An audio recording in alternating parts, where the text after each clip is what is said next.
2분 하셔야되죠.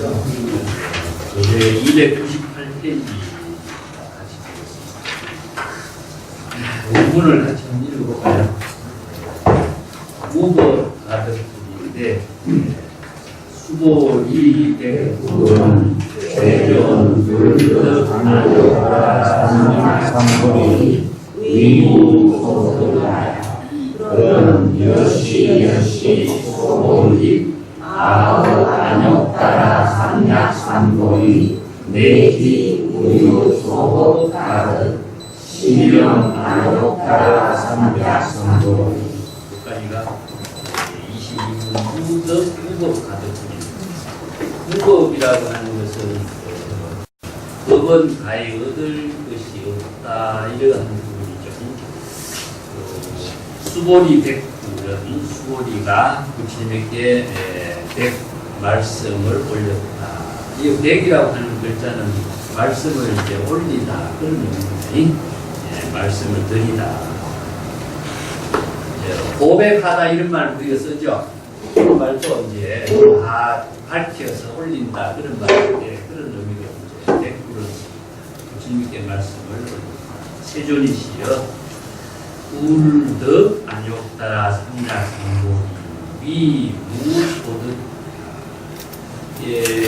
세존이시여 부처님께서 부처라고 하는 것은 이제 깨달음을 이룬 성자를 지내요.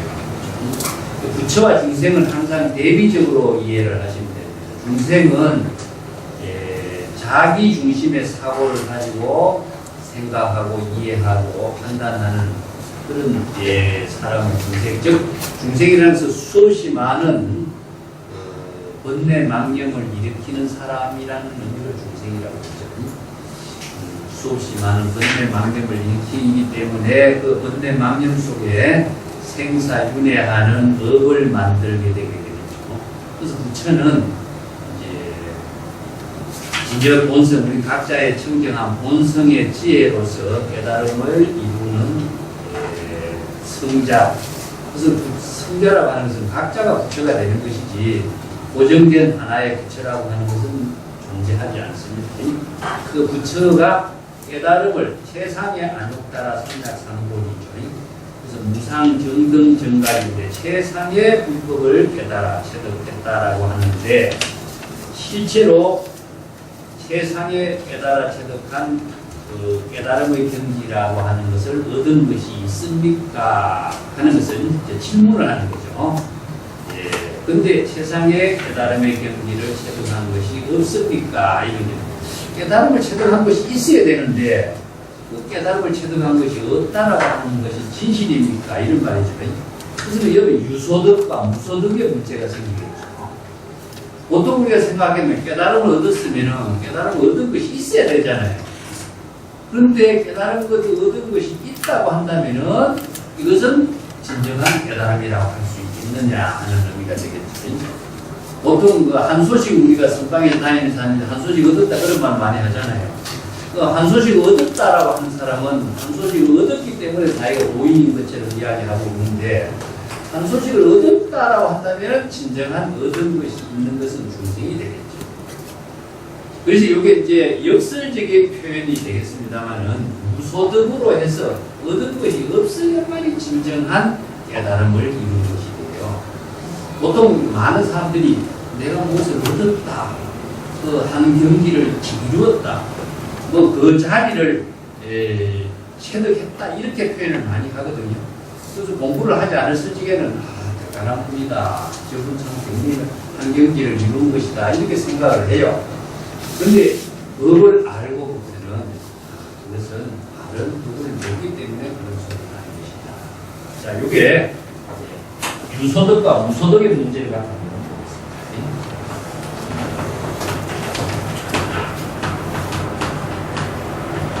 무소득하고는 무소부라고 하는 말이 나오죠. 또 무소유라고 하는 말이 있습니다. 자, 이것은 다른 말로 한다면은 일체의 모든 재상 경계를 갖지 않는 것을 말합니다. 즉 아상, 자아의 모든 존재도 없고 자기 중심으로 해서 모든 의식의 대상 경계까지 이루어졌다 이런 말입니다. 가공불동이라고 해야 이 부처가 됩니다.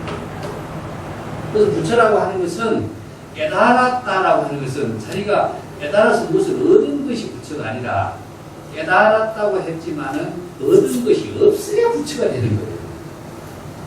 이걸 진공묘유라고 그러죠. 그래서 깨달아서 체득한 것이 있다고 한다면 있는 것은 무엇이냐 하면은 자기를 번뇌망령으로 집착의 대상 경계로 자신을 속박하게 하는 것입니다. 그렇기 때문에 이게 무소의 무소득이라고 하는 것은 이체의 모든 흔적, 자취가 없습니다.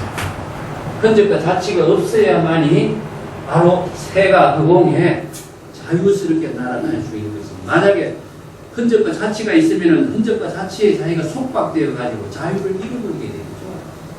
그래서 얻은 것이 없어야만이 진정한 깨달음을 체득하는 것이지, 얻은 것이 있게 된다면 얻은 것이 있다는 그 속박에 빠져버려요. 이것은 무엇이냐 하면은 중생은 수없이 많은 번뇌망념을 일으키는 것을 중생이라고, 여생이라고 하는 것은 번뇌망념을 일으키는, 수없이 많은 번뇌망념, 생사유대하게 하는 번뇌망념을 일으키는 사람이 중생인데 어떤 사고를 갖고 있냐면 자기 중심이죠. 자기 중심.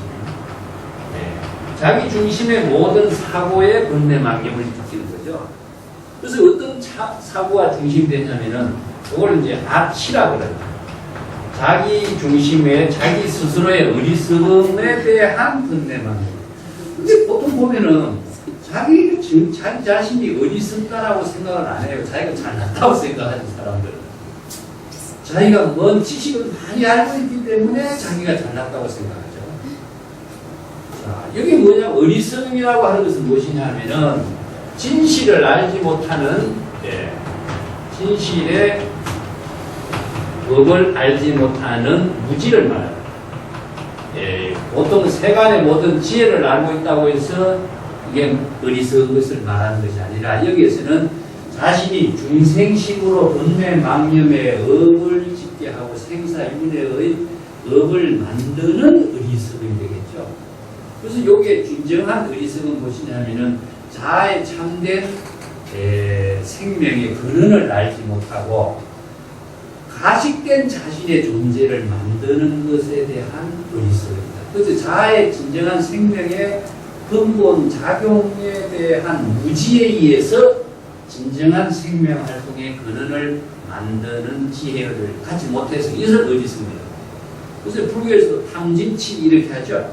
치가 무엇이냐 하면은 자아의 진정한 생명의 근원을 알지 못하는 것에 생기는 것을 어리석음이다.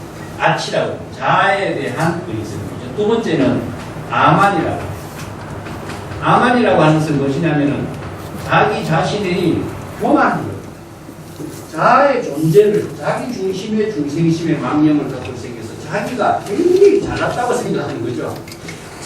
보통 우리가 많은 지혜를 갖고서 교만이 일어나는 것도 있고 지식을 갖고 교만이 일어나는 것이 있고, 이것은 자기의 존재를 과시하는 사고가 벌써 자기를 어리석음에 의해서 교만이 생겨요.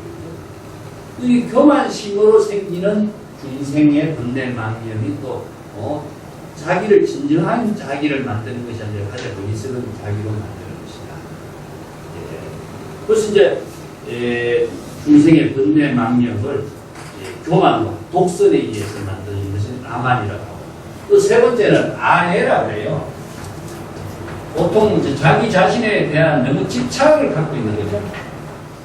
남에 대한 배려는 하지 않고 자기 자신만을 몸과 마음을 자기 자신만을 위해서 애착의식을 갖고 해서 하는 투자를 하는 거죠. 그래서 원효의 그 유명한 알심 수행자에 보면은 입가매양해야도 자신은 정계요 참유수해도 명피주정이라는 유명한 말이 있습니다. 아무리 좋은 음식을 잘 먹고 잘 한다도 잘 몸을 보신한다고 해도 이 몸은 반드시 내 무상한 존재인 것이고, 참유수화해도 아무리 좋은 옷을, 부드러운 옷을, 좋은 옷을 감싸고 해도 이 몸은 반드시 무상한 존재라고 하는 사실을 잘 알아야 됩니다. 자, 이것은 이제 자기 자신에 대한 몸과 마음에 대한 애착을 너무 갖고 있음으로 해서 자기 중심의 사고가 생기는 중생이 되겠죠. 그래서 중생은 아치, 진실을 알지 못하는 진정한 자아의 생명의 근원의 본성의 작용하는 것을 알지 못해서 생기는 의식. 자기 자신에 대한 교만으로 생기는 의식. 자기 자신의 몸과 마음을 너무나 집착하는, 그래서 은강경에서 이야기하는 거, 아상, 인상, 중생상, 수자상이 이 세 가지의 중생심, 자기 중심의 사고에 의해서 생기는 어리석음이거든요. 자, 이것을 떠나서 부처는 무엇이냐 하면은 중생심의 모든 번뇌 망념을 비워라. 자기 중심의 사고의 망념을 비울 때에 진정한 자의 생명의 작용이 생명의 근원으로 작용하는 지혜와 자비의 힘이 작용하게 되는 것이다. 그것은 외부의 힘에 의해서 이것은 이루어지지 않기 때문에 자기가 자각을 해서 이루어집니다. 그래서 이제 우리가 소득이라는 것은 깨달음이죠. 깨달음을 얻었다고 한다면 진정한 깨달음은 무엇이냐? 반야신경에서 우리가 무지 영무득이라는 말이 나오죠. 다시 반야신경을 한번 보겠습니다. 무지 영무득.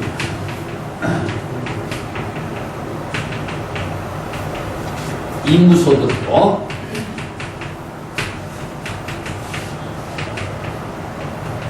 그래서 여기 무소득이라는 말이 나오죠. 사실은 반야신경이. 최상의 깨달음을 얻었다고 한다면 지혜를 얻어야 되는데 여기서 안독따라 삼약삼불이라면서 최상의 깨달음의 지혜를 얻은 것이 있어야 되는데 왜 최상의 깨달음을 얻은 것이 없다고 하는 거냐. 여기서 지혜를 얻어야 되는데 왜 지혜를 얻을 지혜가 없다고 하는 거야. 자, 우리가 깨달음의 본질이 무엇인가를 알아야 되겠죠. 그래서 지혜라고 하는 것, 체득해서 자기가 수행을 통해서나 경전을 공부해서나 지혜를 체득했다라고 하는 것은 얻은 것이 없어야만이 지혜가 작용해요. 얻은 것이 있다고 생각하면은 벌써 자기 중심에 어리석음, 교만, 아만, 액천해버린 거예요. 그런데 많은 사람들은 자기가 대단한 존재라고 생각하는 것이 바로 위대하다고 생각하는데 그것은 가장 어리석은 자신의 모습을 만들고, 왜 어리석다라고 하는 것은 스스로 생사윤회하는 업을 만들기 때문에 어리석다는 겁니다. 그것은 바로 지혜로운 삶을 스스로 만들지 못하기 때문에 어리석다라고 이야기하는 것이거든요. 그래서 무지혜라고 하는 것은 자신이 깨달아 체득한 작용에 의해서 있는 것이지 얻은 것이 있다는 그 교만심 속에 지혜가 있는 건 아니에요. 모든 사람들이 교만한 그 마음이 바로 자신의 존재를 과시하는 것처럼 하지만 그것은 가장 자신을 인격적으로나 자신의 모습을 어리석게 드러내는 모습밖에 안 되죠. 그래서 지혜는 자신의 생활 속에 이루어지는 거예요. 내가 항상 저런데 지식은 어디에서 있습니까? 우리 머릿속에 있어요. 머릿속에 있는 지식은 바로 자기 중심의 사고죠. 근데 지혜는 무엇이냐 하면 자기 중심의 사고가 없어요. 나 자의식도 없고 내가 무엇을 한다는 사고도 없이 지금 시절 인연에 자신의 생명 활동의 작용 속에 지혜는 그래서 지혜를 얻은 것이 있다고 한다면 지혜를 갖고 있다는 자신의 교만 속에 지혜가 있는 것이지 실제로 생활 속에 지혜는 있는 건 아니에요.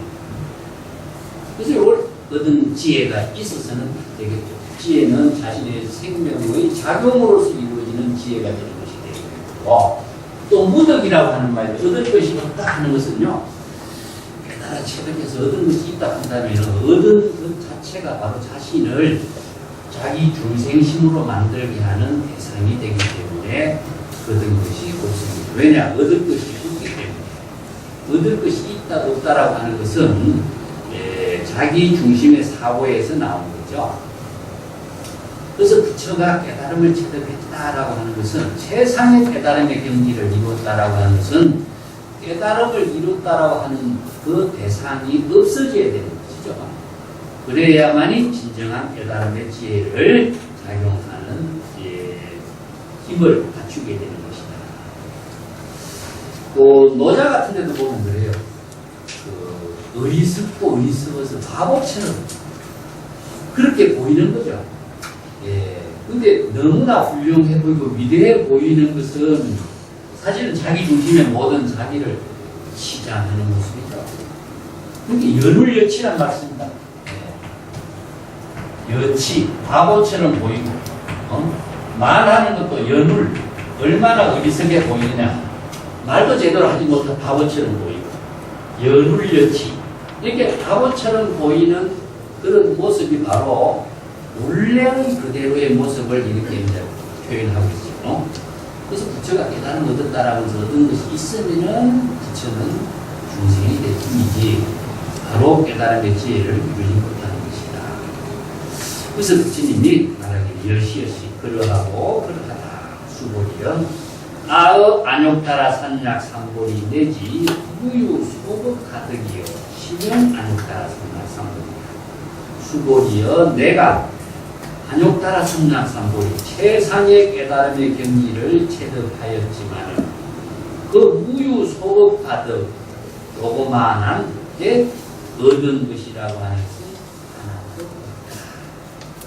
얻은 것이 있다 한다면은 바로 안욕따라 삼약삼본이라고 하는 대상 경계에 속박되어서 진정한 깨달음을 이루지 못하는 것이다. 내가 자주 전에 얘기했지만은 자의식의 생각으로 내가 무엇을 공부를 해서 얻은 것이 있다, 체득한 힘이 있다, 능력을 갖고 있다 하는 것은 전부 다 자기 중심에 대한 교만심입니다. 자기의 존재, 자긍심을 드러내고 자신의 존재를 드러내게 하는 모습인 것이죠. 그러면 자기의 존재를 드러내려고 하는 자기 중심의 사고는 중생으로서의 자신의 삶인 것이지 다른 지혜와 인격의 삶을 이루는 것은 못되고, 또한 자기 중심의 사고는 모든 것이 바로 생사에 인해하는 법을 만드는 일만 만들게 됩니다. 그래서 이제 부처의 지혜는 진보묘이란 말 잘 쓰죠. 지체의 자의식이 모든 사고를 갖고 있었으면 안 됩니다. 도를 이루었다든가, 법을 이루었다든가, 깨달음을 이루었다든가, 내가 열반의 경지를 이루었다든가, 내가 한 소식을 이루었다든가, 이런 의식이 있는 것은 자의식이 남아있는 거예요. 자의식을 갖고 있는 사람은 바로 중생이라는 의미죠. 그래서 이런 자의식이 다 소멸되었을 때에 진정한 자신의 깨달음의 지혜를 이룰 수 있는 능력을 갖게 됩니다. 내가 뒤에 좀 해설을 좀 해놨습니다. 이 페이지는 무유 소법 가득이다 하는 부분이 있죠. 자의식과 의식의 대상 경계는 자기 생각하고 있는 대상을 의식의 대상 경계라고 합니다. 그래서 보통 명상, 어떤 이름과 모양으로서 우리가 생각을 하게 되는데, 우리가 인식을 하고 있다라고 하는 것은 전부 다 이름하고 모습을 이미지로서 우리가 기억하고 생각할 때 생각한다라고 말을 하죠.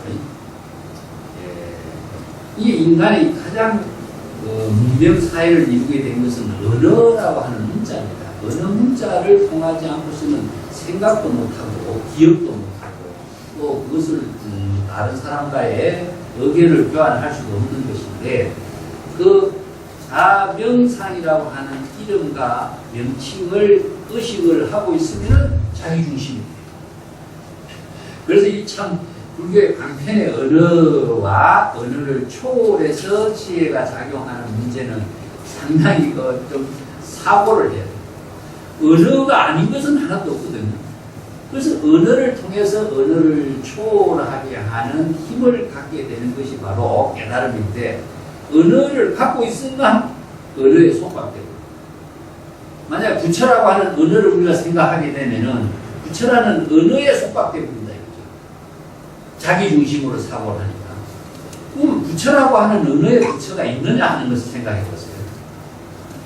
그럼 깨달았다 하는데 깨달음이라고 하는 언어 속에 깨달음이 있느냐? 열반의 경지를 이루었다라고 하는 열반이라는 말을 하는데, 열반이라는 언어 가운데 열반이 있느냐? 우리가 해탈이라는 말을 쓰게, 해탈의 경지를 이루었다 할 때 해탈이라는 그 말 속에 해탈이 있는 것이죠. 그렇기 때문에 이게 언어의 형이사학적인 사고가 있어요. 그래서 불교에서는 언어가 갖고 있는 그 의미는 실체가 없다. 그래서 반야바라밀, 적비반야바라밀, 심행반야. 반야바라밀이라고 하는 건 방편의 언어이지만은 반야바라밀이라고 하는 고정된 실체가 있는 것도 아니고 부처라고 해서 부처의 실체가 있는 것도 아니고 열반이라고 해서 열반의 실체가 있는 것도 아니고 그렇다면은 열반이나 부처나 반야바라밀이라고 하는 언어의 의미는 무엇이냐? 언어가 지시하고 있는 뜻이 있죠. 그것은 무엇이냐? 우리가 마음으로 깨달아서 체득하는 경지를 이루도록 하는 언어지 언어 그 자체의 의미가 있습니다. 다시 한번 정리해 그래서 불교는 모든 언어를 방편의 언어라고 봅니다. 부처라고 하는 말, 열반이라고 하는 경지, 해탈이라고 하는 경지, 이것을 우리가 불교에서 이상으로 제시하고 있는데, 부처라고 하는 그 글자에 부처가 있습니다. 이거는 단순한 불교에서는 방편의 언어일 뿐입니다. 그래서 방편은 우빠야라고 하는 말은 무엇이냐 하면은 깨달음의 진실을 이루도록 하게 하는 언어입니다. 근데 부처라고 하는 언어를 사용하지 않고서는 부처라고 하는 진실된 그 경지를 이룰 수가 없어요. 그러면은 방편이라 부처라고 하는 말을 우리가 지금 시각적으로나 또 우리가 청각적으로 부처라는 말을 통해서 우리가 사용하고 있지만 부처의 경지는 어디에서 이루어집니까? 네? 언어에 있는 건 아니고 내가 지금 부처라고 하는 그 언어를 통해서 자신이 부처의 경지를 이룰 수가 있습니다. 부처의 경지를 이루는 것은 자신의 마음 작용 속에 있는 것이지 언어에 있는 게 아니거든요. 이게 바로 불교에서 이야기하는 깨달음. 깨달음이라고 하는 것은 자신의 마음 작용 속에 있는 것이 진실인 것이지 언어에 있는 건 아니다. 이게 언어는 단순히 자신이 마음으로 깨달음의 세계를 부처라고 하는 깨달음의 작용이 이루어지도록 하게 하는 방편의 언어일 뿐이죠. 근데 많은 사람들이 한경지를 이루었다, 부처가 되었다, 해탈을 이루었다 이 말을 주장하는데 그것은요 언어 속에 있는 거 아니에요. 착각합니다. 자신의 마음의 작용 속에 부처의 경지도 있고 해탈의 경지도 있고 깨달음의 경지가 있는데 언어 속에 있다고 착각합니다. 이때 이제 금강경에서 그렇게 강조하는 말이 뭡니까? 바로 반야바라밀이라는 고정된 실체의 반야바라밀이었다. 이 반야바라밀이라고 하는 지혜를 체득하게끔 제시하는 방편의 언어일 뿐이다. 그러면은 경전의 방편의 언어는 우리가 경전을 읽고 방편의 언어를 자신의 마음으로 진여의 지혜로 자각할 때에 부처가 되고 해탈이 되고 열반의 경지가 이루어집니다. 이게 방편을 사용하지 않고서는 그 경지를 이루지 못하는데 중생심으로 이 경지를 이룰 수가 있냐? 절대 불가능해요. 그렇기 때문에 방편을 수행할 때 자신의 마음이 진여 본심이 됩니다. 이게 방편의 언어를 통하지 않고서는 진여 본심의 지혜를 부처의 지혜로 열반의 경지로 작용하게 하는 힘이 이루어지지 않는 겁니다. 그렇기 때문에 보통 언어 그 자체가 갖고 있는 언어 속에는 부처도 없고 해탈도 없고 언어 방편의 언어를 통해서 진여의 지혜로 작용할 때 부처가 되고 해탈이 되고 이런다. 그 경지에서 그만 부처가 어디 있느냐, 해탈이 어디 있느냐, 열반이 어디 있느냐, 실제로 존재할 수가 있겠느냐 없죠. 이것은 마음의 작용 속에만 있습니다. 그래서 지혜라고 하는 것은 지금 여기에서 방편의 언어를 통해서 지혜가 마음으로 작용하는 지혜로서 이루어지는 것이지 지혜는 실체가 있는 것이 아니다. 그럼 안욕다락 삼략삼본이라고 하는 깨달음이라고 하는 것도 마음의 지혜 작용 속에 있는 것이지 안욕다락 삼략삼본이라고 하는 것이 대상 경계로나 의식 속에나 어떤 실체로나 존재하느냐 없습니다. 그러니까 언어 그 자체 속에 무엇이 있다고 생각하는 것은 착각입니다.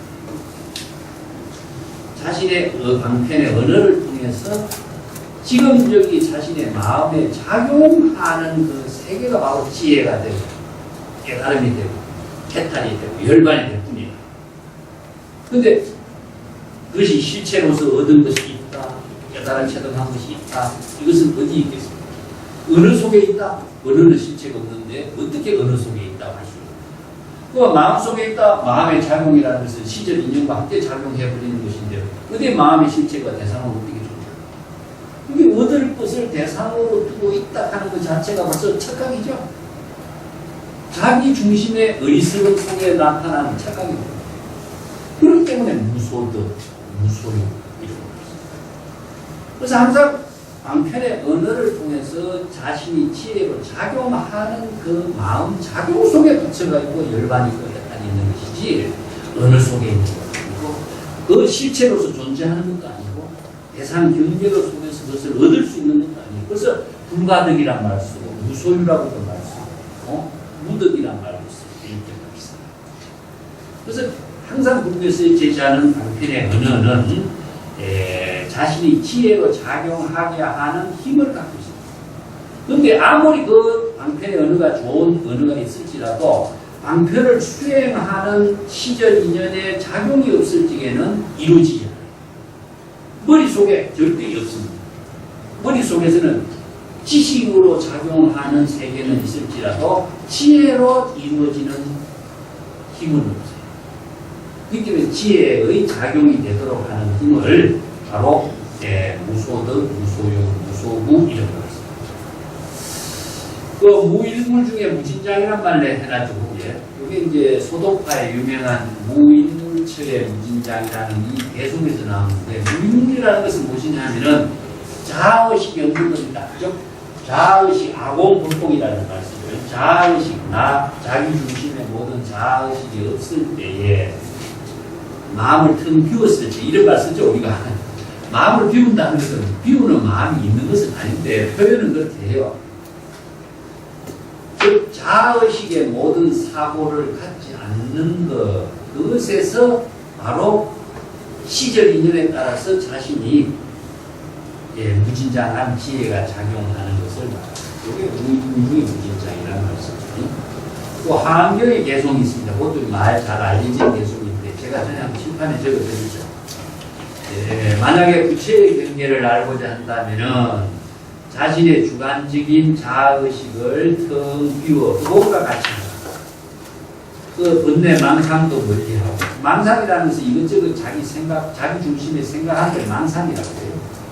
과거의 모든 생각하는 것도 망상이고 미래에 대한 생각하는 것도 망상이에요. 뭐냐면 자기의 자아 중심으로 생각하는 것을 다 망상이라고 그러죠. 근데 망상이 사실상 안에 추억을 생각하는 것도 재미나는 일이기도 하고 미래에 대한 생각을 하는 것도 설계를 하는 것도 재미나는 일이기도 한데 그것이 현실의 삶을 앗아가는 힘을 갖고 있어요. 그래서 우리가 살고 있는 것은 사실 현실의 삶인데 현실의 삶을 살지 못하고 현실의 삶을 살 수 있는 시간과 모든 정력을 다 앗아가게 하는 것이 망상입니다. 그래서 불교에서는 망상, 피우기마다 이런 말 쓰죠.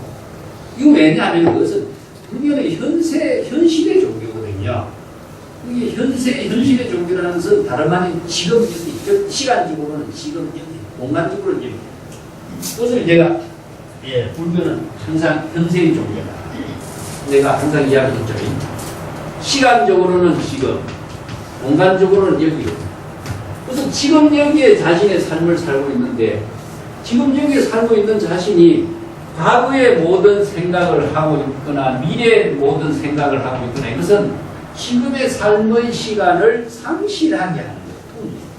그래서 과거의 생각이라는 것은 우리가 기억 속에 다 있지만 그 기억 속에 있는 것을 한 번 더 불러일으킨다고 해서 그 기억이 되살아나는 것은 되지만 그것에 있어 지금의 삶을 만드는 모든 시간을 죽여요. 그래서 현세의 삶을 사는 지혜가 수처작주란 말 쓰고 인재가 쓰는 말이에요. 지금 여기 곳에 따라서 자신의 지혜로운 삶을 향상 일로의 삶을 창조적인 삶을 살게 하는 것이 바로 불교에서 이야기하는 바나바라메이고 지혜인데 지금의 삶을 살지 못하고 미래의 생각, 과거의 생각에 사로잡혀 있다는 것은 다 망상입니다. 그래서 이제 불교에서는 시간 논적인 인식 철학이 한마디로 말하는데 기독교 같은 다른 종교 같은 데는 공간 논적인 인식 철학입니다.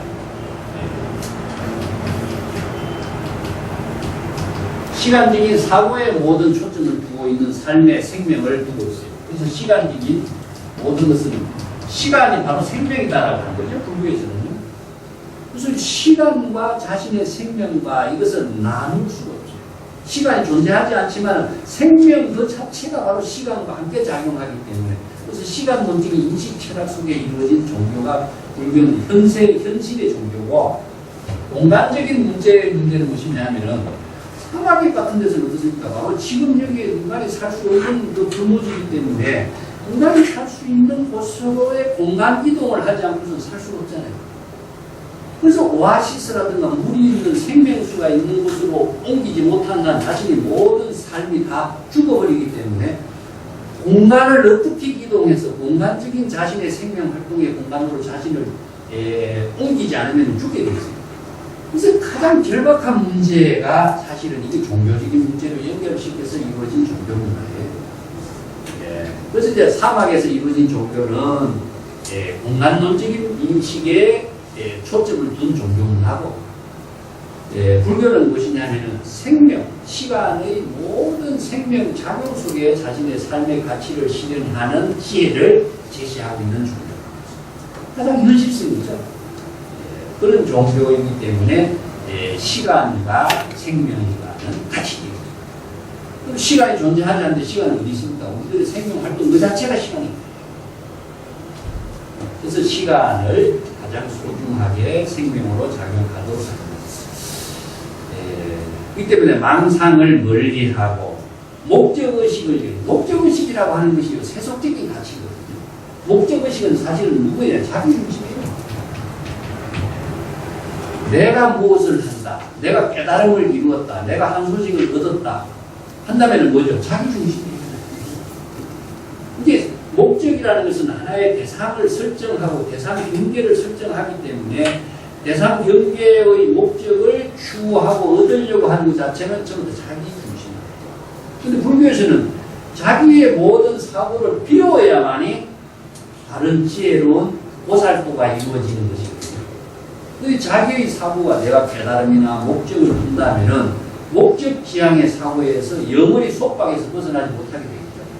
그래서 자아의식을 비웠을 때에는 목적 지향이 다 벗어납니다. 보통 우리가 수행하는 사람도 불교의 그 어떤 문헌이나 이런 책본들 보면요, 불교의 목적은 깨달음을 이루는 것이다 이렇게 표현하는 책들이 가끔 있어요. 불교의 목적은 해탈 열반의 경지를 이루는 것이다. 이건 불교를 모르는 사람. 불교라는 것은 불교에서는 목적이란 말이 들어갑니다. 그럼 뭐가 들어가야 되겠죠? 원력.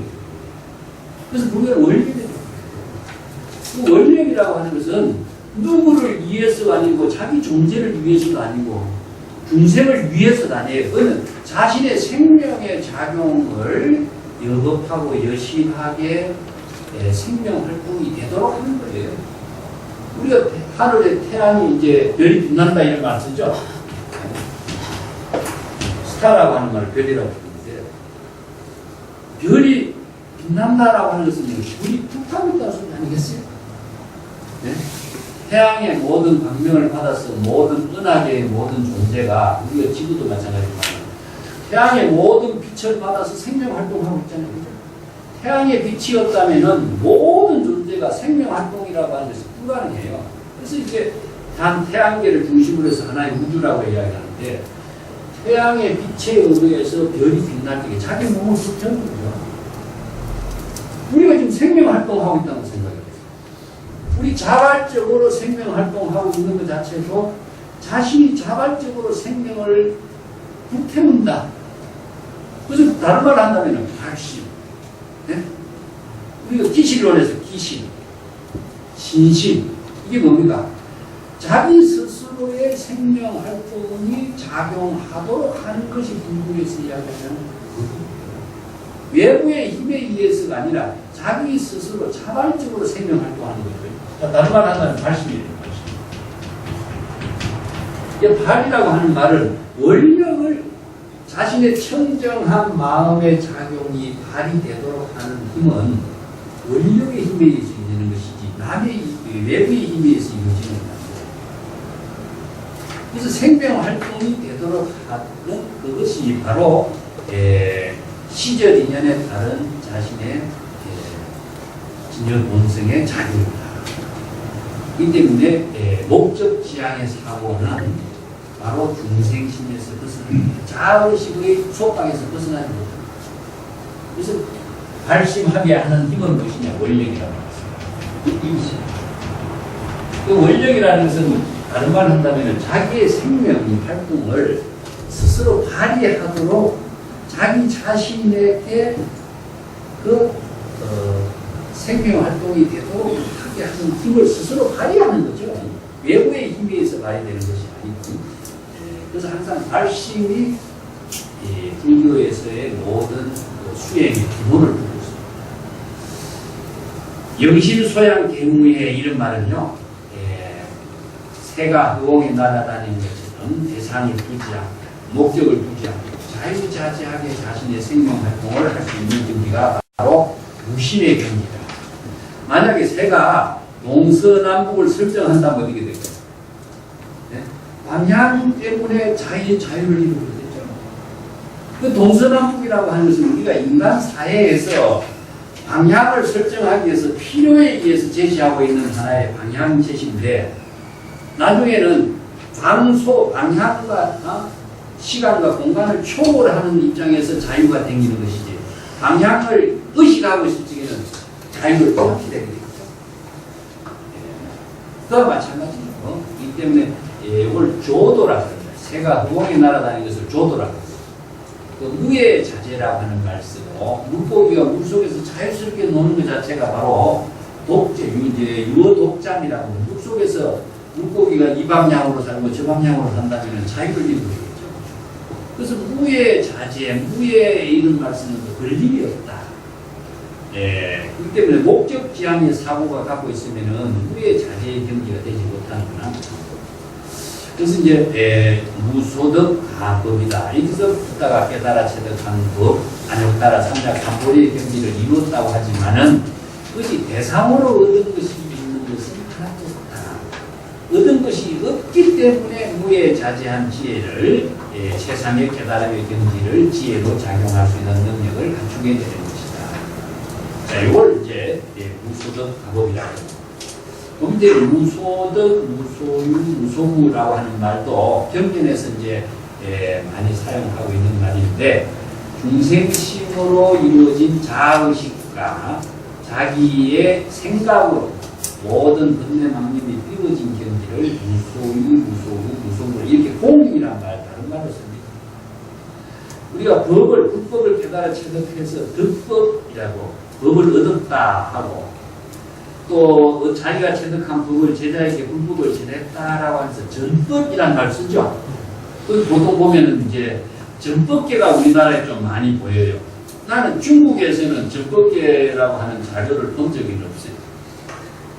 그런데 우리나라에는 전법계라고 하는 글을 써고 제자에게 줬다는 것을 이렇게 많이 전시도 해놨죠.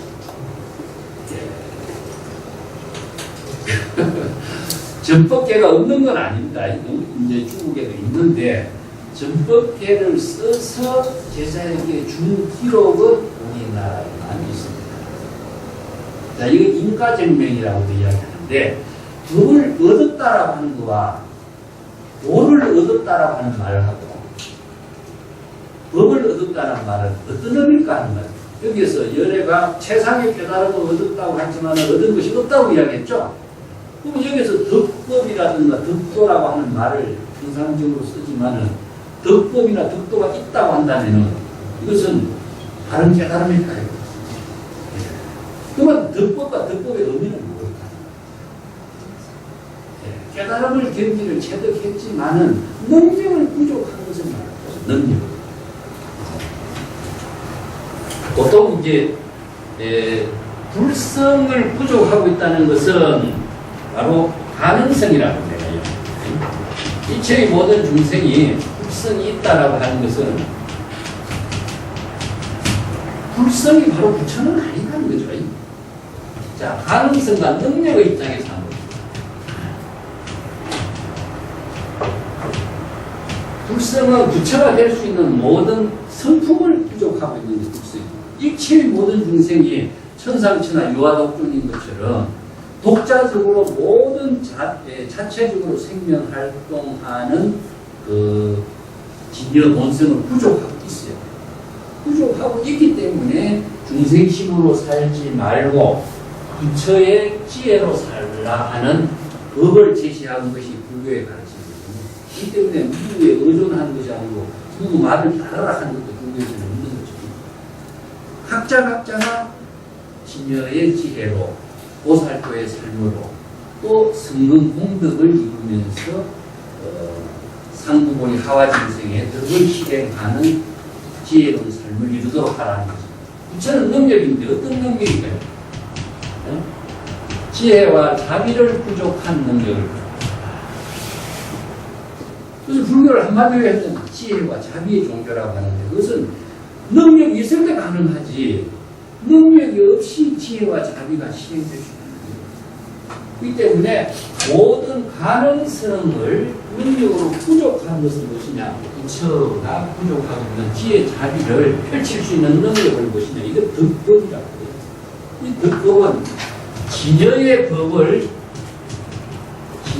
법이 실행되었을 때 부처가 되고 열애가 되거든요. 그래서 진여의 법을 여기서는 일체법이라고 합니다만 불교에서는 일체법을 깨달아 체득했을 때에 지혜와 자비를 실행하는 능력이 부족되는 것인데 그런 경지에서 부처가 도를 얻었다, 법을 체득했다 이런 말씀입니다.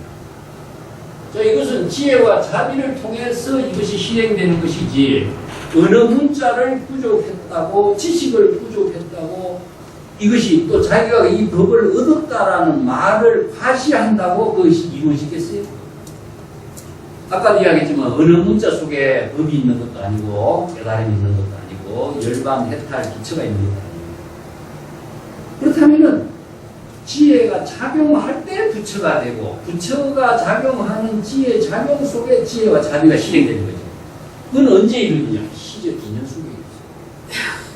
실험력이 자각적인 지혜 작용, 생명 활동 속에 이루어지는 내용을 이야기한다면 부처라고 하고 그 부처의 지혜와 자비가 실행된다고 이야기하는 것을 바로 도를 얻었다, 법을 깨달아 체득한 능력을 갖추었다 이야기하는 것이지 법을 얻은 실체나 모양이나 형태의 존재는 없어요. 부처의 존재나 형태나 그 실체는 없는 것이죠. 그래서 공강경에 우리가 보시면 열애의 모습을 대상으로 볼 수 있느냐? 없다고. 볼 수가 없는데 열애의 모습을 보려고 하는 것 자체가 벌써 착각인 거죠. 그래서 자신이 열애가 되는 것이 불교의 가르침이지 열애를 대상으로 보고 믿고 의존하는 것은 불교의 가르침입니다. 그런데 이게 불교를 법을 얻었다라고 하는 것도 법을 얻었다는 것은 그런 지혜와 자비를 실행하는 능력을 부족했다는 말을 덕법이라고 하고 깨달음을 체득한 능력을 갖춘다는 말인 것이니 그것이 바로 지금 여기 시적 인연에 작용할 수 있는 능력을 갖춘 것을 말하거든요. 자, 여기에서는 무엇이냐? 안목이다. 부처의 지혜, 자비는 지혜라는 것은 무엇이냐? 정법에 대한 안목이다.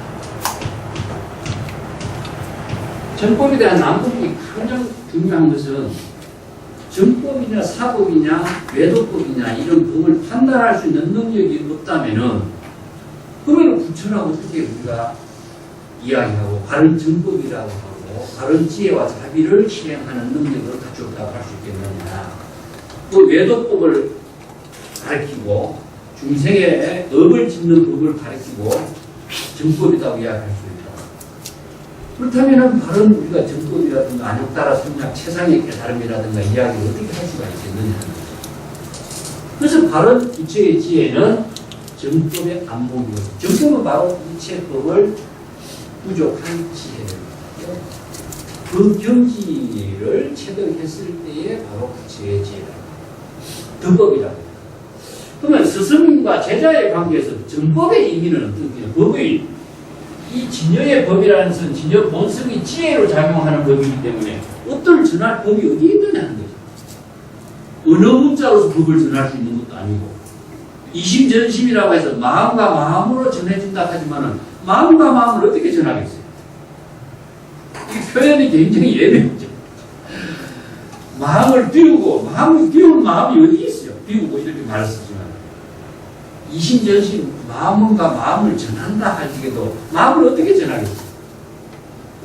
애매한 말이 많죠? 이것도 한번 정리를 하고 넘어가겠습니다. 스승이 있고 제자가 있습니다. 스승이 제자에게 마음을 어떻게 전하겠습니까?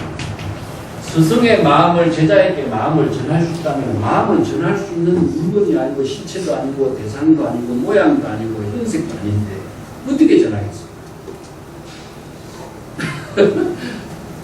그래서 법을 이심전심으로 전했다. 이 말이 안 맞죠. 그런데도 이런 표현을 써요. 이게 바로 불교에서는 이게 법이 진여의 지혜를 작용하는 거예요. 그래서 진여법이라고 합니다. 이걸 불법이라고 하는데 스승이 깨달아 체득한 법도 진여법이에요. 불교에서는. 이게 정법입니다. 그러나 제자가 깨달아 체득한 법도 진여법이에요. 그러면 스승이 깨달아 체득한 진여법에 의해서 부처의 지혜와 자비를 실행할 수 있는 능력을 갖추게 되겠죠. 그러면 제자 역시 진여법을 깨달아 체득해서 부처와 지혜의 자비의 능력을 부족하게 되겠죠. 그랬을 때에 스승의 마음과 제자의 마음이 진여의 법에 의해서 작용하는 지혜가 이루어지게 되겠죠. 이때 전법이죠. 어떻게 그럼 확인합니까? 대화를 통해서. 자, 우리가 가심통이란 말을 했죠. 가심통이란 말은 스승과 제자가 선문답 대화를 통해서 정법에 대한 안목을 가지고 대화를 통해서 그 안목을 갖춘 지혜의 작용, 마음 작용이 진여의 법으로 지혜와 자비의 힘이 여법하고 여실하게 드러나는가, 여법하고 여실하게 작용할 수 있는 능력을 갖추었는가, 대화를 통해서 확인하고 확인했을 때에 인가라고 하는 거예요. 이것이 바로 스승의 법을 제자에게 전했다. 전할 법이 있는 건 아닙니다. 수없이 많은 부처가 출연을 했지만 부처가 부처에게 법을 전한 법은 없어요. 이 진여의 법이라는 것은 이체 중생이 부족하고 있는 진여 본성이 여법하게 생명활동하게 작용하는 그 법을 부처의 지혜로 깨달아 체득하도록 제시한 것이 바로 불법인 것이지. 그 때문에 불교는 부처의 주장이라는 건 한마디 없어요. 부처도 이 법을 깨달아서 바로 그 방편의 법문을 제시했고 수없이 많은 제국이 이 진여의 법을 깨달아 체득해서 보살도를 실행하도록 제시했을 뿐이지 누구의 주장이라는 것은 불교에서는 하나도 없죠. 그렇기 때문에 절대 평등의 종교라는 말씀. 강요라고 하는 것도 절대 있을 수 없고 누구 말을 따르라고 하는 말도 없고 절대 명령복종하라는 말도 안 없어요. 각자 자신이 중생심의 모든 망령을 벗어나서 보살도의 지혜로운 삶을 실행할 수 있는 방편 부분만 제시했습니다. 예, 그것만에 이제 바로 부처의 지혜를 실행할 수 있는 능력을 갖추었다는 거예요. 그래서 이 진여의 법이라는 것은 우리 모든 중생이 다 진여 본성이 여법하게 생명활동하는 그 진여 본성을 부족하고 있는 것을 말합니다. 그걸 진여를 자등명, 진여의 법이 여법하게 작용하도록 하는 것을 법등명 그래요. 그래서 자등명, 법등명을 스스로 부족했을 때에 스승도 이 법에 의해서 정법의 안목을 부족했고 제자도 이 법을 깨달아 체득했기 때문에 정법의 안목을 부족했어요. 그래서 지혜와 자비의 대화를 스승과 제자가 선문답을 통해서나 대화를 통해서나 법을 중심으로 해서 나누어지죠. 거기에서 스승이 제자의 지혜와 덕을 인정하는 것을 인가합니다. 그 인가를 한다고 해서 뭐 써주고 말고 할 필요가 뭐가 있어요? 써준다고 해서 무슨 의미가 있겠어요? 우리가 졸업장이라고 하는 말 요새 쓰지만 졸업장이라는 것은 학교를 마친 하나의 증명서지만 졸업장 그 자체가 행사하는 것은 아무것도 없잖아요. 능력이 중요한 것이지. 졸업장이 중요한 건 아니잖아요. 자격증이라고 하는 것도 이제 객관적인 하나의 인정서겠지만 수없이 많은 의사 선생님이 있지만 의사 자격 가진 사람이 의사의 능력을 어느 만큼 발휘하냐에 따라서 자신의 독자적인 경지의 삶을 실현하는 것이지 의사 자격증을 갖고 실행하는 건 아니다. 그렇지 않습니까? 그럼 의사가 언제 의사의 능력을 발휘하냐? 환자를 받았을 때 발휘하는 것이지. 의사 자격증을 갖고 있다 의사증을 발휘하는 거지. 그거 마찬가지야. 지혜는 시절 인연 속에 이루어지는 것이고 의사의 능력은 시절 인연과 함께 작용하는 것이고 부처도 마찬가지죠.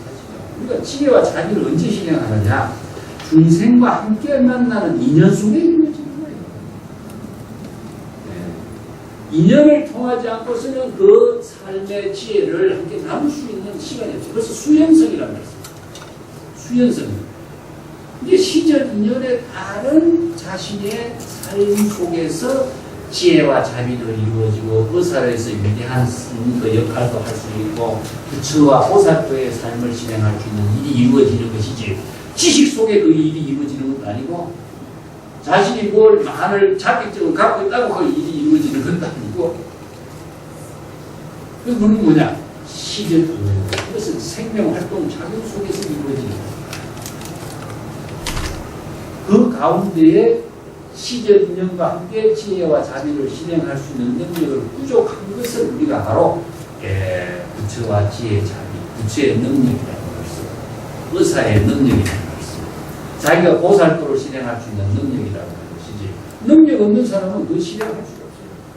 그렇기 때문에 그 능력을 부족하기 위해서 우리가 수행이란 말도 써요. 방편을 수행한다, 여러 가지 그것은 자신의 생명을 향상일로로 더욱더 위대한 삶의 가치, 더욱더 더 좋은 삶을 보살도의 지혜와 함께 나누는 그 지혜를 부족하기 위해서 우리가 끊임없이 노력하는 것이 뭐냐? 이게 상부입니다. 향상일로라는 거죠. 그것은 생명활동과 함께 이루어지는 것이지 생명활동의 작용 속에서 함께 이루어지는 그 지혜인 것이다. 그래서 무소부, 무소유, 무소득 이 말은 그 지혜가 작용하게 하는 힘을 말하는 것이지 얻은 것이 있고 소유한 것이 있다고 한다면 그것은 유한과 목적과 대상에 속박되어버리는 중생이 된다. 내가 전에도 그 정법과 사법과 예도법 이야기했죠. 이 세 가지를 판단할 수 있는 능력이 있어요. 정법은 바로 이 진여의 지혜로 작용하는 것. 이게 무소유, 무소부, 무소득의 경지가 되지 않으면 정법이 되지 않습니다. 그러면 사법은 무엇이냐? 자기 중심으로 생각하고 판단하는 것. 모든 것 사법. 그래서 악취, 자아의식에 대한 사고에 빠진 어리석음, 자아의식 교만에 빠진 어리석음, 자아의식에 대한 애욕에 빠진 어리석음. 이 세 가지는 바로 사법을 행하는 것입니다. 그 다음에 외도법이라고 하는 말이 있습니다. 내가 써놨습니다. 보면인데 마음 밖에서 돈을 구하는 것은 불교에서 다 외도라고. 또 마음 밖에서 돈을 구하는 것이 뭡니까? 바로 우리가 극락세계를 마음 밖에서 구한다든가 천상에 태어나기를 마음 밖에서 구한다든가 남이 나를 구제해 주기를 마음 밖에서 구한다든가 이게 모든 것은 뭐냐? 외도다.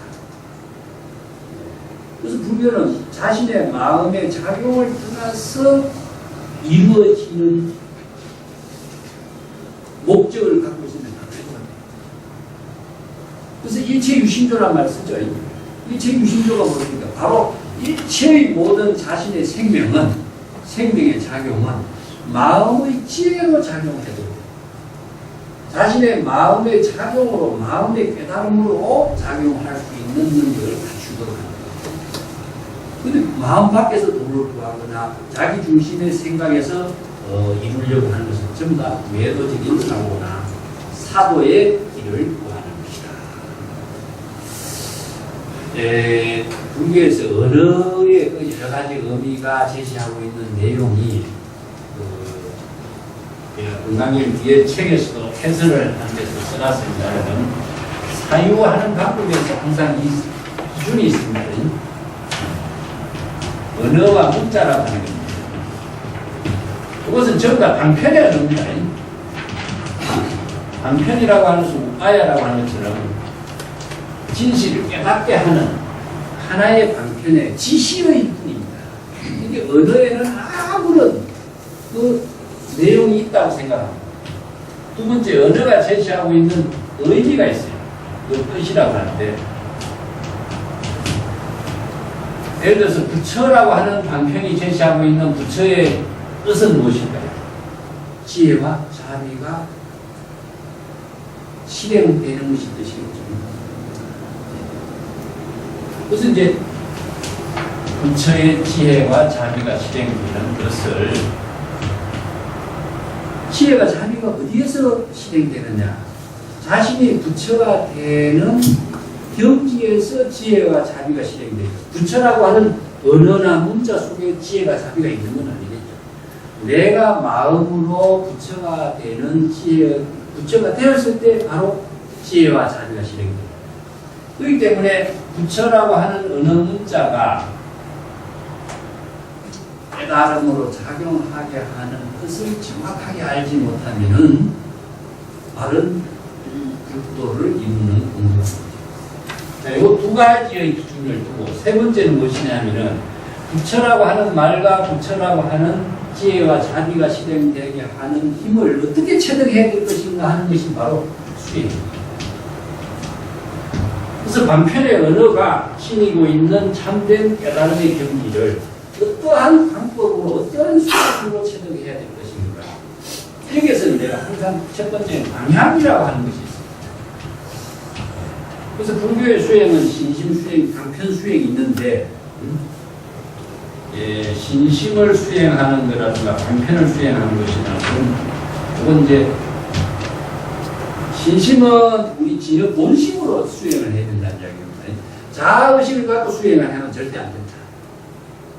이게 진공 묘유로 진여 삼매로 본심으로 무심의 경지에서 삼매의 경지에서 수행해야 된다 이런 말 쓰죠. 삼매의 경지는 무엇이냐? 자의식이 없어진 상태인 거예요. 자기 중심의 사고를 갖고 있으면 진정한 수행이 될 수가 없기 때문에 삼매의 경지에서 그건 자의식을 텅 비우고 이 방편의 언어에 몰입하는 거죠. 그게 이제 신심을 수행하는 거고, 두 번째 방편을 수행하는 것은 방편의 언어 문자를 통하지 않고서는 수행이 될 수가 없어요. 그래서 경전을 보거나 화두를 참고하거나 전부 다 뭡니까? 방편의 언어입니다. 선문답을 참고할 수 있는 건 방편의 언어예요. 경전의 구절을 애우지 않고서는 경전의 언어 문자를 통해서 사유가 안 되게 되어 있거든요. 그렇기 때문에 경전의 언어 문자를 방편을 수행합니다. 방향은 무엇이냐면은 우리들의 모든 중생심을, 자의식의 중생심을 자신의 불심으로 바꿔야 돼요. 불심으로 바꾸는 것은 무엇이냐면 나는 숲에서 자기 집으로 되돌아가는 방향이라고 이야기하는데, 이제 수행을 한과 동시에 방향이 중생심, 자의식의 모든 중생심이 삼매의 수행을 했을 적에 바로 불심으로 바뀌죠. 경전을 읽고 방편을 수행할 때 바로 중생심에서 자신의 본심의 지혜로 작용이 바뀌죠. 그래서 방향이 숲에서 집으로, 중생심에서 불심으로 방향을 전환하게 하는 수행이 이루어지죠. 이걸 방편을 수행할 때 이루어지죠. 두 번째는 무엇이냐 하면 자각을 통해서만 이루어져요. 그래서 스스로의 자각을 하지 않고서는 지혜는 이루어지죠. 그래서 자각이라고 하는 말은요, 외부의 힘에 의해서 이루어지는 것이 아니라 철저하게 방편의 언어를 정법으로 자각을 통해서 그 능력. 그래서 안욕따라 삼약삼보리를 체득했다 하는 것은 자각합니다. 그 자각했다는 것은 그 안욕따라 삼약삼보리의 지혜를 자신이 활용할 수 있는 능력을 갖추었다 하게 되는 거죠. 그래서 자각이라는 것은 수없이 많은 방편의 법문을 통해서 일사일지로 이루어지게 됩니다. 그래서 네 번째는 무엇이냐면은 보살. 보살도라고 하는 것은 남을 위해서 보살도 하는 건 아닙니다. 자신의 삶을 지혜와 자비로운 삶으로 생명활동이다. 불교에서 보살도는 중생이 위해서, 누구를 위해서, 이런 말, 위해서란 말을 쓰는데, 위해서란 말은 불교에서 없어야 되는 언어입니다. 그래서 위해서는 무엇이냐? 대상 경계를 만드는 것, 목적 지향적인 사고를 만든다 보니까 자연히 자의식에 빠지게 만들어요. 자아의식을 비우도록 하는 불교가 자아의식을 빠지도록 한다면 이건 불교의 가르침이 아니거든요. 무슨 누구를 위해서 기도합시다 이런 말 쓰잖아요. 이건 불법을 아는 사람이 이런 말 할 수 있거든요. 이것은 자신의 생명을 여업하고 여신하게 작용하는 각자의 원력핵을 실행하는 것을 보살펴. 자신의 생명 활동을 진여의 지혜로 상부불이 자기 향상을 이루고 또 하와중생, 일체 중생과 함께 그 승근 공덕의 덕을 실행을 나누는 그 힘을 이루도록 하는 보살도이지 누구를 위한 보살도가 어떤 목적 지향의 보살도. 그래서 금강경의 세 번째 그 과제가 뭐였습니까? 은하응주라고 그랬죠. 발심을 어떻게 할 것인가? 어떻게 우리 중생의 번뇌 망심을 자아의식을 항복받을 것인가? 세 번째 은하응주 어떻게 이 보살도의 삶을 실행해야 할 것인가? 금강경의 세 번째 과제가 그거예요. 그래서 우리가 보살도를 실행한다라고 하는 것은 자신의 진정한 진여 본성의 생명에 작용이 되도록 할 때 보살도의 삶이 이루어지고 지혜와 자비가 실행되는 것이지 누구를 위해서 한다면 보살도 어떤 목적을 갖고 있으면 보살도 그것은 뭐를 자아동치에 빠지고 그래서 이게 언어가 갖고 있는 힘이 무엇이냐 하면요 우리 인간은 언어의 사고에 의해서 우리들의 의식의 모든 사고가 바로 결정되거든요. 예를 들어서 아까 이야기했지만은 그것을 위해서라고 하는 언어를 사용해 봅시다. 이 위해서, 누구를 위해서 이런 내가 이런 말을 한다면은 이것은 내가 자아의식에 빠지고 어떤 목적 지향의 삶을 살게 됩니다. 근데 위해서란 말을 쓰지 않고 자신의 본분사의 시절 인연의 본분사로서 생명 활동으로 산다는 말일까요? 자신의 생명의 작용을 중심으로 하는 원력행으로 실행하는 거죠. 그래서 붓다가 출현했다 하는 또 누구를 위해서 출현하는 것이 아니라 시절 인연의 일대사 인연이란 말씀이거든요.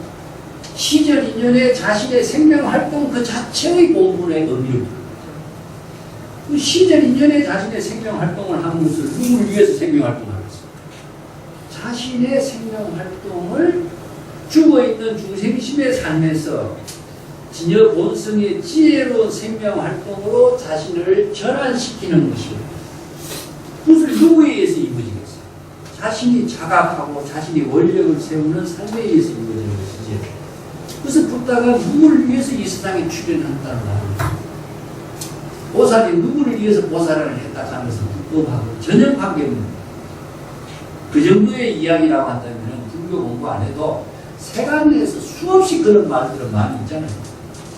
자선 사업을 하는 사람이 누구를 위해서 돈을 얼마 썼다. 사회 사업을 얼마 한다. 이런요. 보살보다도 더 훌륭한 일을 한 사람이 사회에 얼마든지 많이 있어요.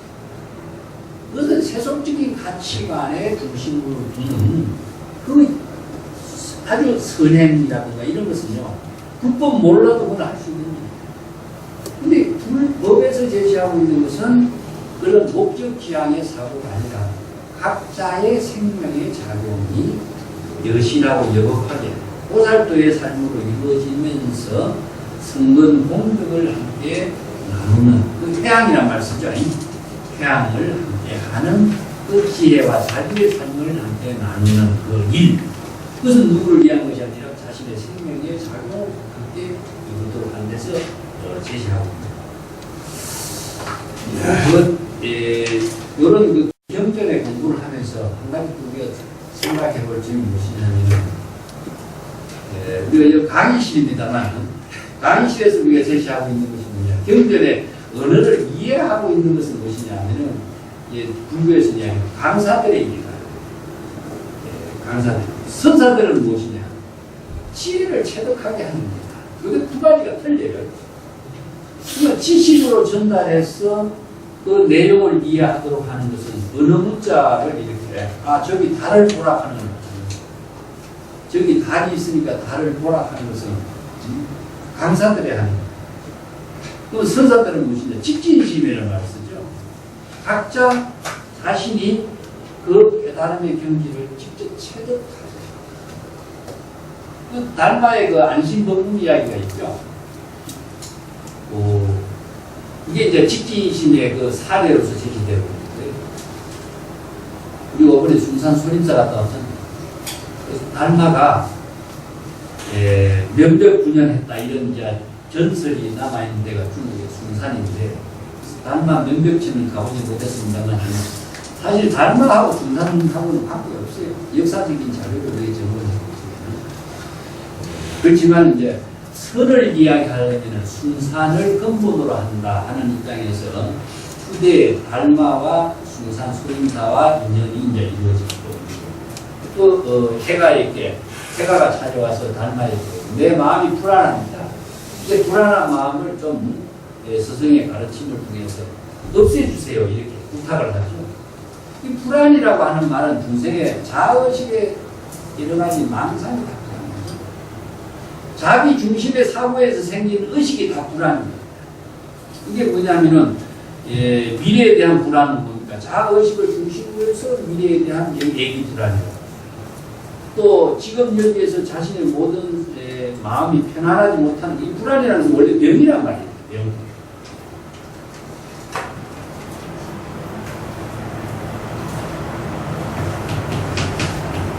불안은 병이라는 뜻입니다. 어떤 병이냐면은 신병을 불안이라고 합니다. 정신적인 편안함을 갖지 못하는 신병을 불안이라고 하는데, 현대의 여러 심리학자의 이야기는 뭐 근심, 걱정, 초조, 두려움, 공포 뭐 이런 것이 다 불안 속에 다 들어있죠. 이게 신병을 말해요. 무슨 마음이 평안하지 못한 이 병을 치료해 주십시오 이렇게 부탁을 하니까 그대는 참 불안이라고 하는 마음도, 불안한 마음도 가지고 있는가, 그 불안이라는 마음을 한번 제시를 해보게, 내가 불안이라는 마음을 한번 치료해 줄게. 그런 사실은 불안한 마음이 있다고 생각을 하는 것은 무엇이냐, 자의식의 생각이죠. 근데 자기가 불안한 마음이 있다고 생각하고 불안한 마음을 직접 찾아보니까 어떻습니까? 불안한 마음이라는 것이 실체로 존재하는 건 아니에요. 불안한 마음이 생겼을 때 불안한 마음이 있는 것이지, 불안한 마음을 찾으려고 했을 적에는 불안한 마음이 없는 거예요. 그래서 불안한 마음을 자각한다든가 불안한 마음을 대상으로 추구한다든가 할 적에는요, 자신의 본심이 바로 불안한 마음을 소멸시킵니다. 좀 이상하게 들립니까? 자, 이건 불안한 마음은 그냥 단순한 중생의 망념인데, 불안한 마음을 찾으려고 하는 마음은 자기의 본심입니다. 본심으로 불안한 마음을 찾았을 때는 불안한 마음은 없는 거죠. 그래서 우리들의 마음은 본심이 작용할 때는 중생의 모든 번뇌 망념이나 불안은 소멸됩니다. 그렇기 때문에 이걸 직진심이라, 불안한 마음을 곧바로 본심으로 전환하게 하는 지혜를 씁니다. 그것은 어떻게 되느냐? 불안한 마음을 자각하는 마음에 의해서 불안한 마음은 소멸되고 본심의 작용이 있습니다. 불안한 마음을 대상으로 두고 찾으려고 했을 때 불안한 마음이 없는 거예요. 근데 불안한 마음이 있다고 생각하고 그걸 추구하고 그거에 대한 여러 가지 생각을 자꾸 하게 된다면 불안한 마음이 점점 더 늘어납니다. 이걸 직진심이라고 하는데, 곧바로 불안한 마음을 자각하게 하여 진여본심이 작용하도록 하는 것을 선이에요. 그래서 선은 불안한 마음을 자각하게 하는 것이 바로 선이에요. 그 다른 어떤 외부의 힘에 의해서 선이 있다든가 도를 얻었다든가 득법을 했다든가 하는 사고는 있을 수가 없어요. 자신의 마음의 작용의 전환에 의해서 이루어집니다. 그래서 선생들은 이렇게 중생의 모든 망심을 바로 진여 본심, 불심으로 전환하게 하는 지혜를 제시하고 있는 것이 바로 직지이십니다.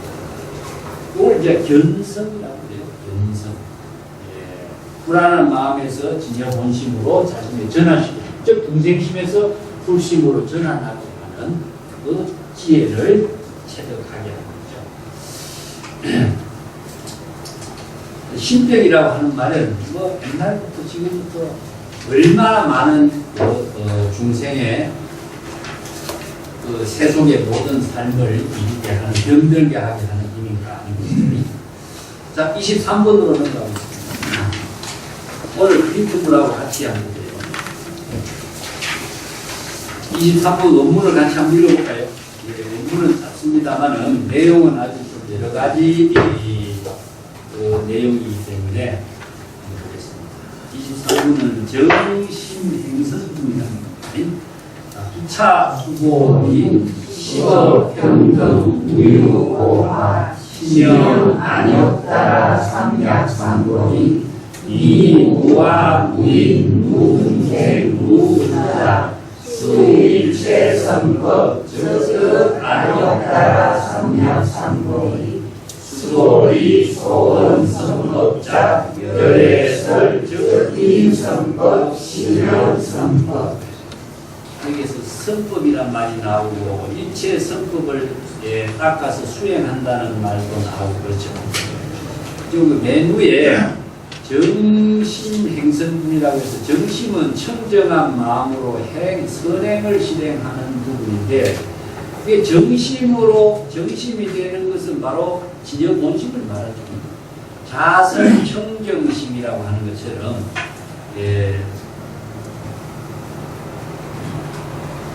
국어에서 좀 여러 가지 언어를 많이 사용하고 있습니다. 진여라고 하는 말을 항상 제가 자주 진여 본심을 우리가 모든 사람들이 부족하고 있지만 진여 본심이 시절 인연에 따라서 지혜로 작용하는 것을 우리가 깨달음이라고 해요. 그 진여 본심은 항상 뭐와 같으냐? 본래 그 자체의 어떤 그 모습이라고 하는 것이 없어요. 지혜로 작용하게 하는 근본을 갖고 있는 거죠. 우선 청정심이라고 하는 말 쓰거든요. 자, 청정심이란 말을 대신에 다른 말로 한다면은 여모심이란 말 씁니다. 여모심이란 말 쓰는 것은 무엇이냐면은 번뇌 망념에 오염되었다 이런 말이죠. 이게 우리의 본심이 중생심, 자의식을 갖고 있으면 자기 중심으로 생각을 하고 번뇌 망념을 하게 된다면 자신의 아무리 청정한 본심이라도 번뇌 망념으로 오염되어 가지고 청정한 본심의 지혜가 작용을 할 수 없게 된다는 이런 문제예요. 그래서 이제 진여 본심이 청정심으로 작용하게 하는 것은 자각으로 통해서 이거죠. 삼매를 통해서는 이거죠. 삼매의 경지가 되지 않고서는 청정심이 작용하지 않는 거죠. 마치 뭐와 같으냐? 물과 같습니다. 수성이라고 할 수 있는데 진여 본성은 수성과 같아요. 물의 본성과 같은데 물이 가만히 있으면 어떻습니까? 썩어버리죠. 그러면 뭐냐? 자의식을 갖고 나다, 내가 어떤 존재다, 자기 중심의 사고에 애착을 갖고 있으면 가만히 있게 된다면 물이 썩어버립니다. 썩어버리는 거예요. 물은 흐르는 본성을 갖고 있죠. 그래서 물은 흘러야 되는데 물을 흐르지 못하게 한다면 어떻게 되겠어요? 썩어버리는 문제가. 그래서 물이 흘러갈 때 생기는 것이 뭐냐? 청정하게 작용하는 힘이 있어요. 그래서 우리의 마음도 가만히 가다 두면 어떻게 되죠? 썩어버려요. 우리가 마음을 청정하게 한다 이렇게 하면요, 가만히 있다고 청정하게 되는 게 아닙니다. 그래서 우리의 마음을 청정하게 하는 방법이 어떤 방법이냐? 작용하도록 하는 방법. 작용하도록. 작용을 하도록 하는 방법은 무엇이냐 하면은 항상 시절 인연에 따라서 사유하고 또 선근 공덕의 작용이 되도록 해요. 그래서 중생심으로 작용하면은 업을 짓게 되겠죠. 그런데 선근 공덕의 작용이 되도록 하는 것은요, 방향을 제시해놨어요. 그래서 방편의 언어는 이런 선근 공덕의 작용이 되도록 방편 법문을 제시하고 있습니다. 그래서 이제 천수경 보면은 여러분들 시박 참회가 있죠. 살생중재 금일참회, 후도중재 금일참회, 사음중재 금일참회, 망어중재 금일참회, 이어중재 금일참회, 양설중재 금일참회, 압구중재 금일참회, 탐해, 진해, 지향 세 가지. 자, 이것을 진여 본심이 청정심으로 작용하게 하는데 이 법을 제시하고 있습니다. 이걸 진여법이라고 합니다. 진여법이라고 하는 것은 절대 평등을 갖고 있다. 그래서 천상천하 유아독존이라는 말씀인 것처럼 일체의 모든 생명이 있는 존재는 각각 진여 본성을 부족하고 있기 때문에 이 절대 평등을 갖고 있습니다. 그래서 외부의 힘에 작용하지 않는 평등성을 갖고 있습니다. 그래서 마치 뭐냐, 어떤 장자 같은 데도 이야기하는 것처럼 학의 다리가 긴 것은 긴 대로의 본성을 갖고 있는 것이고, 오리 다리가 짧은 것은 짧은 대로 본성을 갖고 있는 생명 활동을 하는 것이에요. 물은 물대로, 바람은 바람대로, 수없이 많은 나무가 각기 자기의 그 모양과 생명 활동이 다 본성의 작용에 의해서 작용하는 것을 평등이라고 합니다. 차별이라고 하는 것은 자기 중심의 분별심을 익히는 것이 이제 차별이죠. 그래서 이 모든 법이 청정하게 작용하는 데는 세 가지가 있어요. 중에서는 신, 그것을 삼업청정이라고 그러죠. 예. 몸을 청정하게 하는데, 우리 앞에서 살생분제, 투도분제, 사원분제, 이것이 바로 이제 몸으로 짓는 여러 가지, 불살생, 불투도, 불사음, 이게 우리가 바로 세 가지예요. 그 다음에, 불망어, 불기어, 또 악구, 불양설, 이게 몸으로 네 가지죠. 세 가지. 입으로 네 가지. 담진치, 삼독 세 가지. 요거 10가지죠. 요게 이체 성법을 이루게 하는 방법입니다. 이것은 이제 성법의 방향이 제시되어 있죠. 요거는 진여 본성이 신구의 삼업으로 해서 청정한 본성의 지혜가 작용되도록 청정하게 작용하게 하여 선것, 이체 선것 공덕을 이루게 하는 법을 제시하는 거죠. 그걸 이제 10가지로 제시하고 있습니다. 예. 그래서 저는 세 가지가 항상 삼업 청정입니다.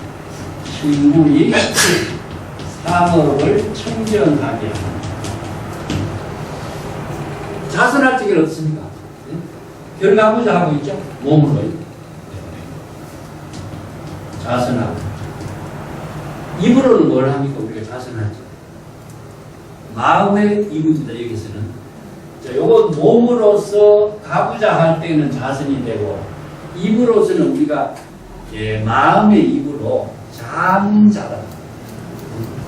참선 수행의 내용이 자문자답. 자문자답하는 내용은 무엇이냐면 방편의 법문을 자문자답해요. 참선 수행할 적에 화두를 참고한다 할 적에도요, 선생들의 선문답을 자기가 자문하고 진여의 지혜로 자기 스스로의 사유하는 방법을 자답이라고 합니다. 그래서 자문자답해서 여법하고 여실한 지혜를 본인이 확인하고 확신을 해서 깨달아 체득했을 때 무엇이냐? 신구이. 여기서 자문자답해서 깨달음을 이룹니다. 그 참선수행, 경전 공부도 우리가 앉아서 경전 공부를 하면서 방편 법문을 자문자답해서 자각. 그래서 이게 신구의 삼업을 청정하게 하는 것은 경전고. 자, 연불수행은 어떻게 합니까? 자, 합장을 우리가 보통 하면서 몸을 합장하는 모습을 내가 전에 이야기했죠. 이것은 우리가 두 손에 두 개 나누어진다면 분별과 차별이 되지만 하나를 보면 그러니까 분리의 경지입니다. 하나가 되는 경지. 둘을 하나로 만든다는 것은 몰래로 되돌아간과 동시에 몰래 청정한 경지, 불의의 경지를 이루는과 동시에 또 하나는 뭐냐? 연꽃을 이루는 거죠. 네. 그래서 연꽃이라고 하는 것은 우리가 사바세계에 살고 있지만은 사바세계에 물들지 않는 청정함을 지니고 있는 힘을 갖고 있는 것이 또 연꽃이죠. 그 다음에 모든 존재의 생명의 근원적인 궁극적인 세계가 꽃이다. 그래서 꽃이라고 하는 것 자체가 그 지니고 있는 의미가 상당히 많아요. 그래서 불교의 꽃은 연꽃이라고 하는데, 진흙탕이 피면서도 진흙탕에 물들지 않는 모습은 사바세계 속에서도 사바세계를 초월하는 깨달음의 경지를 이루는 그 법을 바로 연꽃에다 피하죠. 우리가 지금 뭘고 어떻습니까? 사바세계에 살고 있지만 합장하고 자신이 깨달음을 이루었을 적에는 바로 우리는 법계에 연꽃이 피는 업체의 세계를 이루고 청정한 세계를 이루는 법계의 지혜로운 삶을 실현하는 거죠. 그리고 철연상정이다. 연꽃이 진흙탕에 피면서도 진흙탕에 물들지 않고 항상 청정하게 지혜로운 성근 공덕을 이루는 삶을 우리의 자신의 몸과 마음으로 실현하는 것이 뭐냐? 삼업청정. 그래서 합장하죠. 입으로 남아미타불이나 만세음보살의 방편 법문을 입으로 하죠. 자신의 연구를 하는 소리를 자신이 자각을 합니다. 듣는 자각에 의해서 삼매를 이룹니다. 자, 연구시입니다. 신구의 삼업을 통해서 이루어지고 경제를 공부하는 것도 또 자문자다 방편 법문을 통해서 이루어지고 참선 수행하는 것도 마찬가지고 전부 다 두 개의 수행을 다르게 이야기한다면 삼업청정입니다. 그 삼업청정의 행위 바로 선근 공덕을 이루고 일체 선법을 이루게 하는 그래서 여기에서 정신 행설분이라는 것은 자신의 마음을 청정하여 삼업이 청정하게 하여 일체 선근 공덕을 실행하게 하는 법은 어떤 법이냐? 자, 부차 수보리여 시도 평등하여 무유고하여 수보리야 이 법은 평등하여 오하 높고 낮은이라고 하는 일체의 차별이 없으니 이것을 이뤄하여 안욕따라 삼장삼보 이 최상의 무상경륜 정각의 깨달음의 경지라고 하는 것이다. 이 법은 어떤 법인가 하는 말이 바로 앞에서 우리가 일체법이라는 말도 나왔고 진여법입니다. 불법이라고. 자, 중생의 법은요 보이셨습니까? 평등에 반대되는 말이죠. 차별이죠. 중생심은 자의식의 사고를 갖고 자기 중심의 사고는 무엇이냐? 차별의 세계. 그래서 수없이 많은 차별의 세계를 만드는 것은 중생이고 절대 평등의 세계를 이루는 것은 진여뿐만 없어요. 그래서 일체 중생이 모든 차별을 초월해서 절대 깨달음의 경지를 이루어서 부처가 되도록 하고 안욕따라 삼약삼보리가 되고 평등의 경지를 이루게 하는 것은 바로 진여의 불법에 응하는 거죠.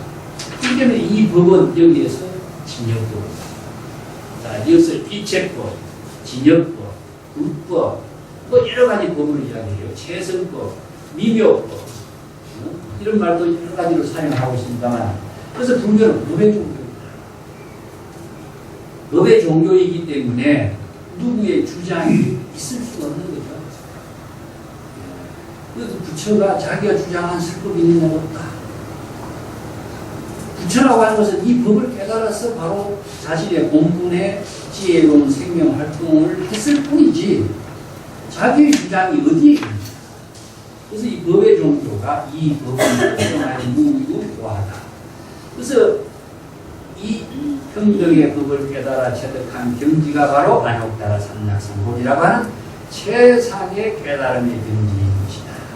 그 최상의 깨달음의 경지는 어떤 세계로 이루어지느냐? 무아무인 무중생 무수자의 즉 아상도 없고 인상도 없고 중생상 수자상 즉 자아의식이 없다는 거죠. 자기 중심의 사고로 이루어지는 자아의식이라든가 대상 경계라든가 자신의 존재가 중생이라고 하는 사고라든가 자기 자신의 몸과 마음을 애착을 갖고 있는 여러 가지 그 생명 활동의 애착심까지도 다 비워진 경지죠.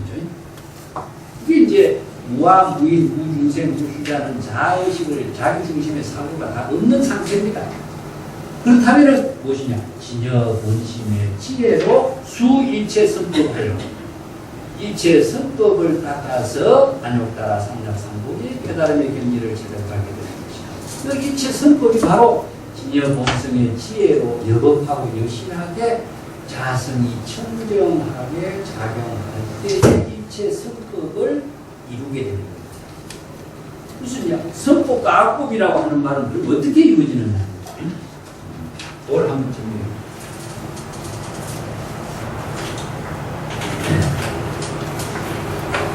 정법하고 사법이라는 걸 씁니다.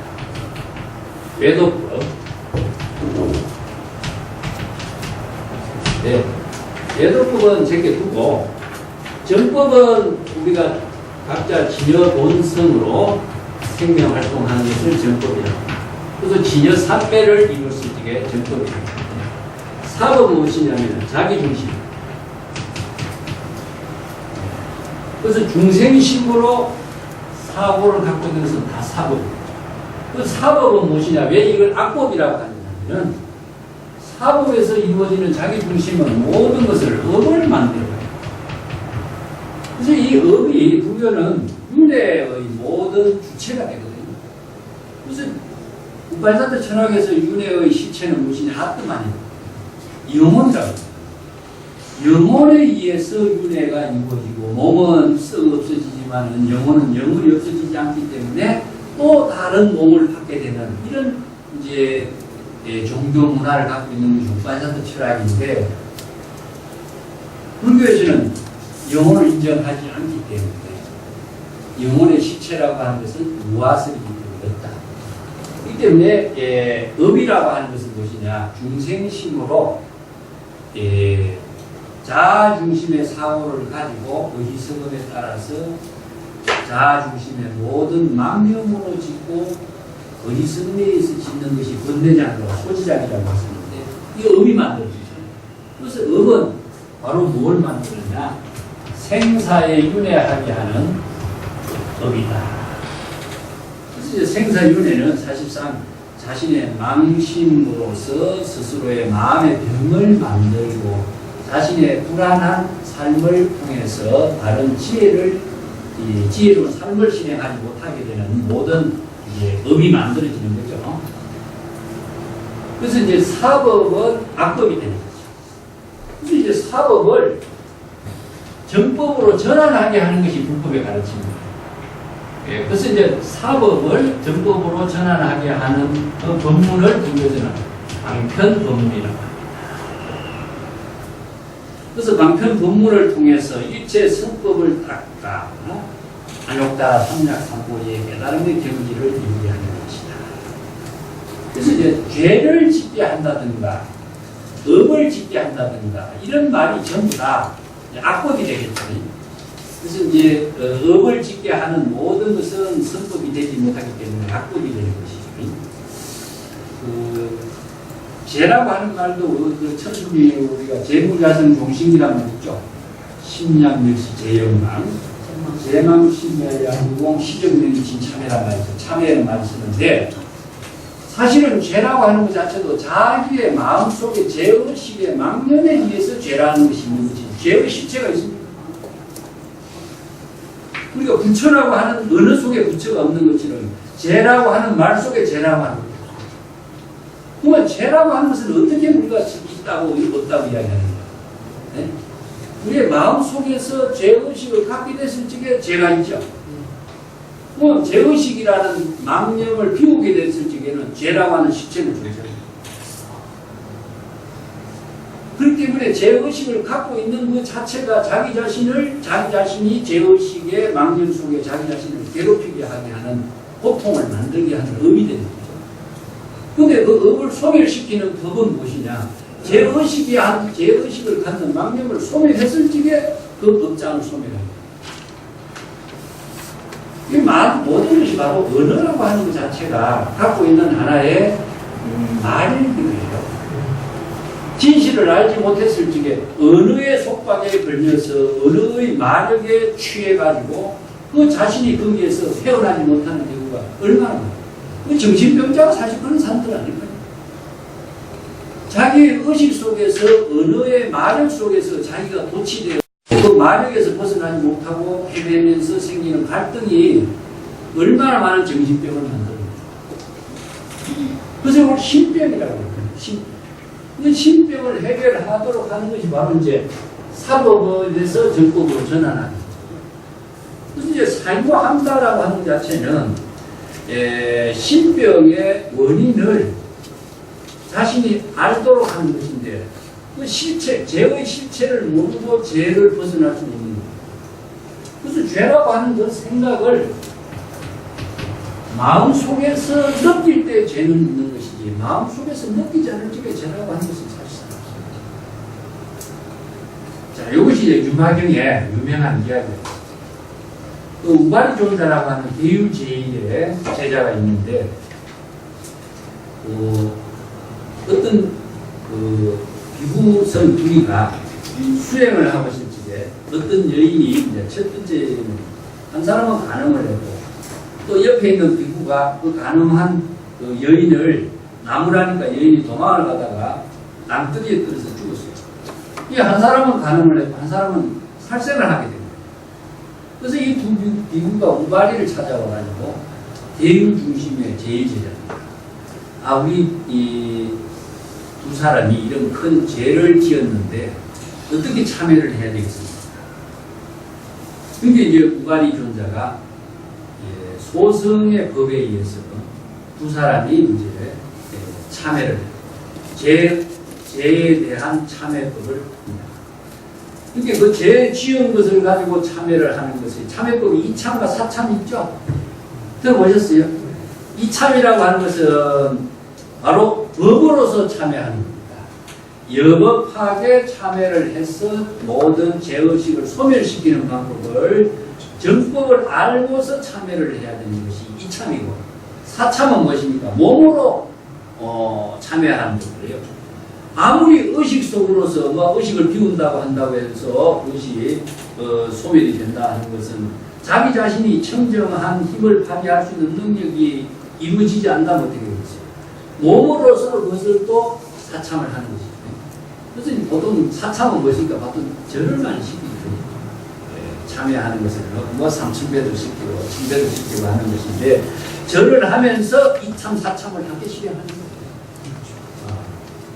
그러니까 죄의식을 가지고 죄를 참여한다고 했을 때 절을 시켜서 참여를 한다. 나는 이런 죄를 지었으니까 참여합니다 하면서 참여를 계속하고 천배를 절을 하면서 참여하고 삼천배를 절을 하면서 참여한다면 어떻습니까? 좋은 참여법이거든요. 그래서 그 모습을 본 유마가 우발이요. 그 사람을 더욱더 병들게 하십니다. 진정한 참회를 모르고 참회법을 지키면서 사람을 더 병들게 하고 있잖아요. 그렇게 해서 이 재무자선 중식이 신념교시죠. 이 개성이 그래서 유마경에 보입니다. 네? 자, 죄의식을 가중해서 죄의식을 가지고 참회를 하면은 죄의식 속박 속에서 영을 벗어나지 못하게 되기 때문에 그럼 어떻게 되겠어요? 죄의식에서 벗어나지 못하면서 어떻게 참회를 하죠? 죄의식의 속박 속에 더 가중됨으로 해서 죄의식에 더 가중된 그 죄의식에 빠지게 되죠. 그래서 죄의 실체가 있는가 없는가부터 바로 이참 사참. 죄라는 실체가 있는 죄라고 하는 어느 속에 죄가 있는 것도 아니고 지난 물론 살생과 간음이라고 하는 것은 시절 인연에 따라서 무지와 무명에 의해서 이루어진 하나의 일이었지만은 그것은 바로 진실을 알지 못했을 때 이루어진 일이었다. 그렇지만 내가 바로 여법한 진실을 알게 되었을 적에 그 속박에서 벗어났을 적에 진정한 참회가 되죠. 그것은 무엇이냐 하면은 거기에서 벗어나서 진정한 보살도의 지혜로운 삶을 통해서 참회가 되어야 되는 것이지 죄의식을 속박을 가중한다고 참회가 되는 거 아니죠. 이건 마찬가지로 지난 과거에 대한 망념을 많이 생각을 갖고 있다고 해서 망념의 소멸에서 없어지는 것이 아니고 망념이 더 가중되는 것이다. 그래서 망상 피우지 말고 지금 여기 지혜로운 보살도의 삶을 통해서 진정한 참회도 이루고 성근공덕을 이루고 성법을 실행했을 적에 안욕따라 성략삼분법을 실행하는 것이지 그 참회한다는 망념 속에서 참회의 그 죄 속에 더 가중되어서 더 고통스럽게 하는 것은 참회가 될 수 없다. 그래서 재무자선 중심이라는 말씀입니다. 자, 이거 개성 한번 써볼까요? 천주경 통해서 다 알기는 알겠지만은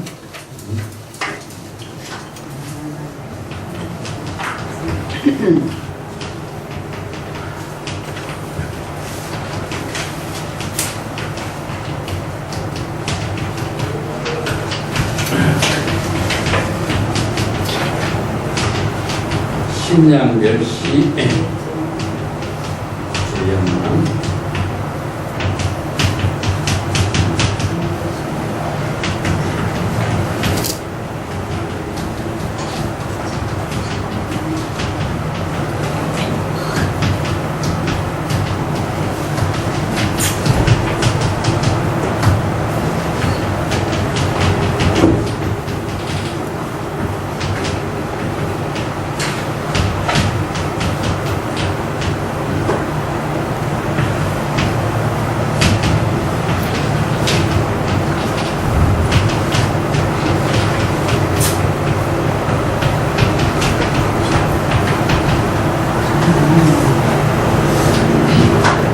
죄라고 하는 것은 무자성 실체가 있는 건 아니다. 죄라고 하는 것은 언어밖에 없어. 아까도 얘기했지만 부처라고 한 말도 성편이 언어가.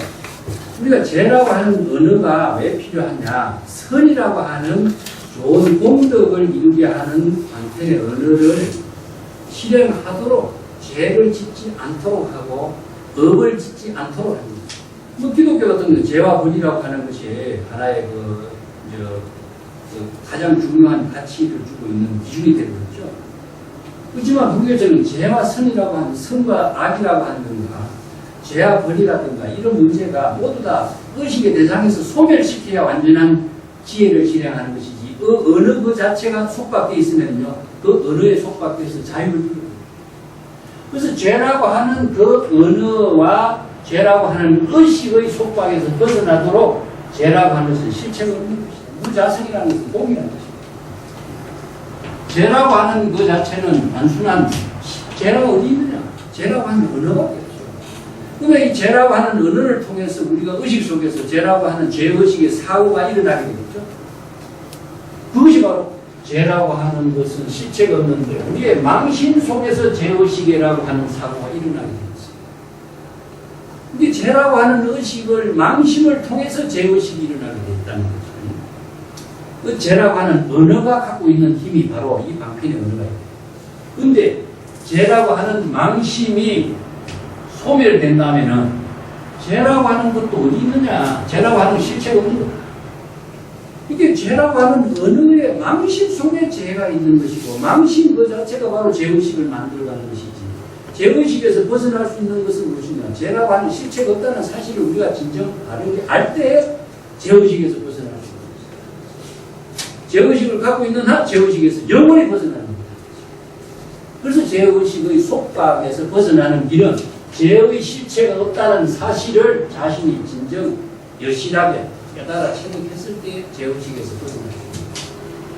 그렇기 때문에 죄라고 하는 의식이 우리의 마음의 작용 속에서 소멸될 때 죄라고 하는 것도 존재하지 않는 것이다. 죄의식이라는 언어까지도 소멸되는 거죠. 그럴 때 죄도 없어지고 마음의 번뇌망념도 소멸되고 죄나 죄의식에 대한 망심이 모두 함께 다 텅 비어지고 죄라는 언어와 죄의식에 대한 망심까지도 모두 다 소멸되거든요. 그래야만이 진정한 참회가 되겠습니다. 참회하지만은 참회가 될 수 있는 것은 죄의식을 갖고 있으면 어디에 참? 죄의식이 소멸되고 죄의식에 대한 속박까지도 벗어나야 참회가 되는데, 참회가 됐다라고 하는 것은 완전히 그것을 해방됐다는 말이 아니에요. 지금 여기 진여 본심의 지혜로 보살도의 삶을 실행하는 삶을 통해서 참회가 되죠. 죄의식을 갖고 있는 한 지금 여기 자신의 지혜로운 삶이나 보살도의 삶이 이루어지지 않는 것입니다. 이게 진정한 참회인데, 참회라고 하는 것 자체는 보살도의 삶을 이루는 지혜를 부족하게 하는 것이 참회다. 죄의식에 대한 해탈에서 벗어났다라고 하는데 그 의미를 두어서 말이죠. 오늘 프린트 문은 상당히 중요한 내용인데 이것을 다음 시간에 좀 더 같이 한번 보겠습니다. 그 기실론의 그 자료하고 하암경의 구절 같은 거, 이체 선법이라든가 내용들을 다시 한번 정리를 하도록 하겠습니다. 오늘 여기서